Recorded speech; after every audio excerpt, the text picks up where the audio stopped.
Welcome to my retro unboxing series where we go through some old retro games I've found in used game stores or have just had hanging around in my house, most of which I've collected in Japan over the past few years. Eventually we may get to some of my American games next time I'm back in the States. Today, of course, we'll be going over The Legend of Zelda Majora's Mask. This game released in Japan in April of the year 2000. It's over 20 years old now. I always associate this with Halloween. Now here's the front of the box. You'll notice a glaring message here, which is kind of clashes with the box art in my opinion. It just says that an expansion memory pack is needed to play the game. Maybe a smaller notice would have been okay. There were two releases in Japan. One of the editions came with a larger box, of course, that included the expansion pack. Here's the side, as well as the front. This was always one of my favorite games growing up as a child. Just a really, really creepy game, especially when compared to Ocarina of Time. Let's take a look inside. Now, of course, this game introduced, or not introduced, but greatly improved on the mask system. Of course, you could collect masks in Ocarina of Time, but a lot of the masks in this game introduced a transformation feature. And I'm sure when we go through the instruction manual, we'll find out what exactly you could transform into. As I've mentioned, this is not so important, but I try to keep my receipts for these games. Just 20 years from now, I can say, oh, okay, well, I went to Hard Off in 2019 and picked this game up for the equivalent of, I'd say, $15 US.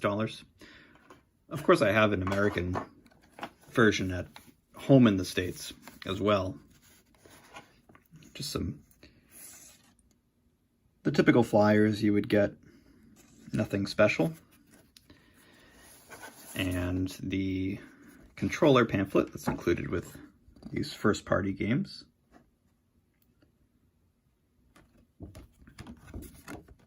Oh, okay, so here are the transformations.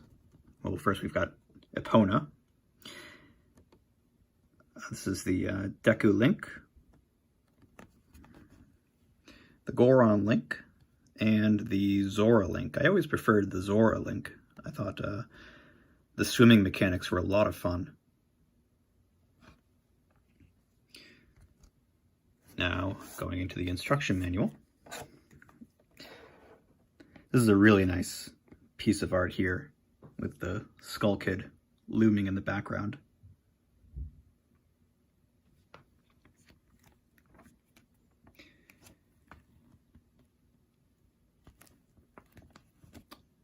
There's Link with his Goron mask, the Skull Kid. This is a very dark game compared to the prior Zelda releases. Now, of course, each race had individual characters you could meet and learn about.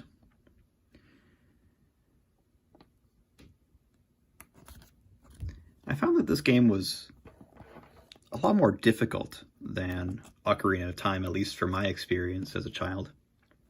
There's the Happy Mask salesman, speaking of creepy. I always thought it was fun that there were some special masks that were included on his bag, such as Mario, one that looked like Darth Maul, one looks like Elvis a little bit. But yeah, I always found that especially the Snowhead and the Water Temple, I don't quite remember the name, of the water temple in this game, but it was just really difficult for me to get through as a child, probably still today.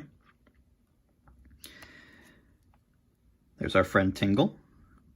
We'll be seeing him again soon when I unbox the DS series that he was in. But this was his first game.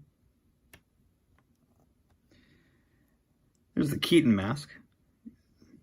Definite similarity to Pikachu.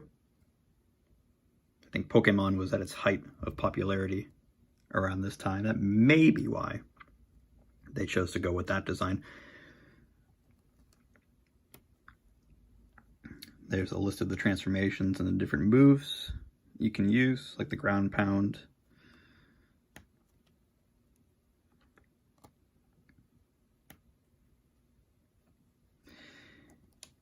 Here's a list of the items you could acquire in the game. Very similar to Ocarina of Time. Now the powder keg was not, that was a new item. And the hookshot, not a new item, but redesigned. It was not golden in Ocarina of Time. And of course the 4 types of arrows, the ice arrow was used pretty heavily in certain parts of this game, whereas in Ocarina of Time it was not used. I believe it was optional, actually. There's the monkey from the Deku Palace. And the Bomber Gang.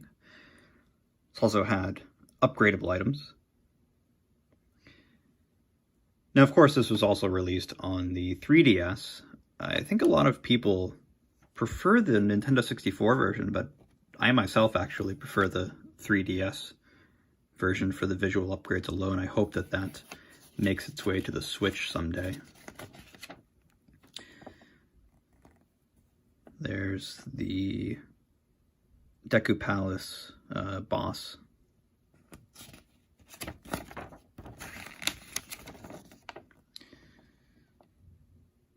Now these two always remind me of the Alien minigame that you played as a kid. I probably make myself sound like a wimp, but that game gave me nightmares as a kid. Again, you could use the Rumble Pack. I did not have one as a kid. Here's an advertisement for the guidebook. And that concludes the instruction manual. This was a bit of a quicker video, but I hope you enjoyed seeing what was included in the Japanese release of Majora's Mask. In the next video, I'd like to go over the Famicom Disk System version of The Legend of Zelda 2. So if you liked this video, feel free to subscribe. If not, that's okay too. Thank you very much.